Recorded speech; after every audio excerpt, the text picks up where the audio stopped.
Hello YouTube once again. Here we are back.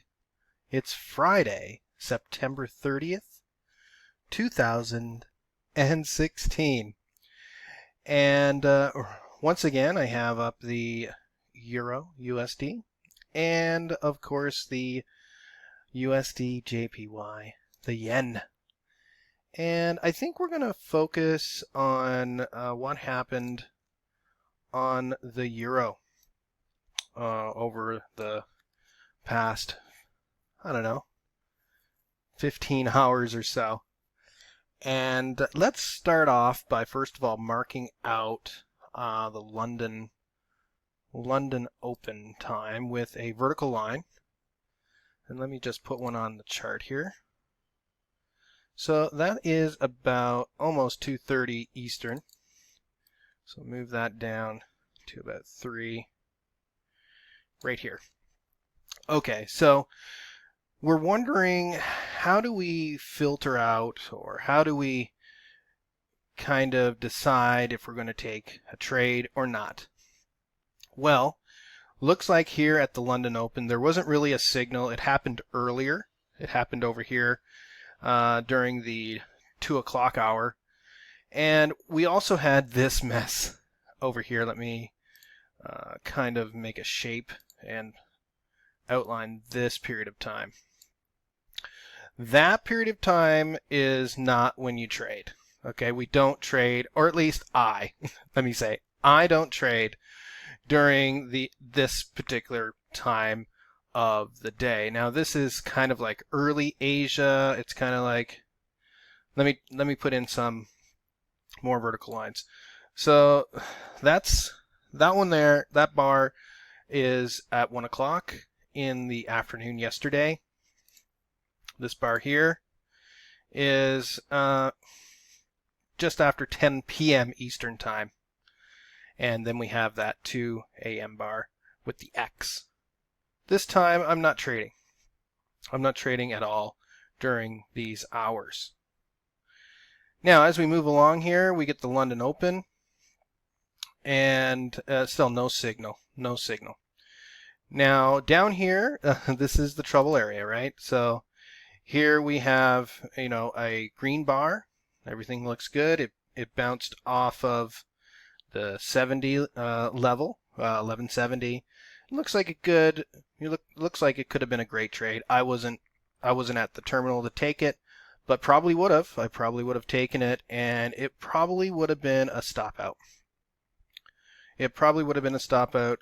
84, and this bar closed red at 74. So this is probably a 10 pip loser. Now if you continued on and then closed and then re-entered here at 74, you got down to 54, which that was a nice 20 pip move that you could have gotten what you've lost, and also a little bit more. Then this happened. This green bar came up. I did actually take this trade at 70. I think it was 72, I believe. 72. I posted the entry in the forums. And then it just it definitely rode up nicely. And I took it off up here at around the 1210 level. Now, how are we supposed to know that this big, nice green long trade was going to develop? We really don't know. We really don't know if that's going to happen or not. It's hard to really filter them. I think what you have to do is you kind of have to have confidence in the system. So over here where, yes, this was a stop out right here, but if you jumped back in and you caught this move, you got your money back and a little bit more. And if you took the next one, you got even more. So having confidence in your system, having a confidence in the time of day in which you should be trading during, good volatility is important to the success of your trading. So this is the euro. I mean, that's really the only trades were right here in this region and once again, it was a winning day. Regardless if you took one of them or if you took all of them, you were a winner. Now here we're just after 10 a.m. Eastern Time, and it looks like the euro is trying to retrace a little bit. Notice that the retrace is not that strong as of yet. But how do you filter out this big bar right here, the 945? I mean, you really don't. I mean, you have to have a thinking of, okay, we had a big strong move up. What's going to happen here? Is it going to be a small retrace and a move back up into, I'm not sure, let's see, 4-hour resistance? Is it going to try to test that today? Remember, it's a Friday.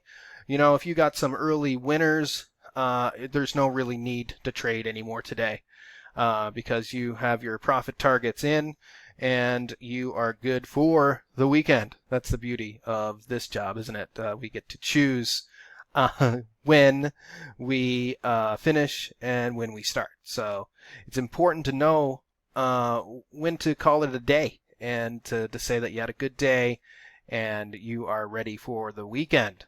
So that's the euro. Pretty straightforward, nothing too complicated there. Let's have a quick look at the yen because this is another one that was kind of messy. So let's have a look. Let's scroll back. Yeah, it's already turned off. So back here, I'm going to put some vertical lines in again. And let's see. So this bar, what time was that? Once again, this one was 2200. Made a nice move. I'm not sure if anybody caught that, but I was watching it, didn't take it. I don't know. I just saw the big move. It was like a spike on the yen, and then it sold straight back down and went into the lows of the session. And once again, even if you took all of the signals here, you still came out a profitable trader for sure. Let's move into another vertical line right here. And this was just before the London Open. This would have been a stop out, and I believe this would have been a stop out. So these two here would have been two stop outs that you would have taken the next signal and gotten all your money back and a little bit more. Obviously, we're having some sort of difficulty in this region. Let me highlight this area. Looks like consolidation and a move maybe closer to the upside, and it could be trying to tag the 101.50 level, and maybe there's room to go all the way up to 101.75, but I'm not sure if we're going to get there today since this is a Friday. So I don't know how to conclude this little video, but I think you have to be confident in your system, be confident in the stats that you're taking with each signal, and looking at the average of your winners and your losers and seeing if the system is profitable for you and your style. It is definitely a lot of fun. Renko can filter out a lot of the noise, but it also can cause some confusion like we have on the yen right now. There's a lot of mixed signals going across the board. Well, I hope you guys have a great weekend, and I hope that we can do more videos next week. Maybe I'll send out a couple in my free time this weekend, talking about the week and talking more about Renko charts and how we trade it and how we find the best possible trade for that time and that time of day. All right, guys, have a great weekend, and we'll see you again next time.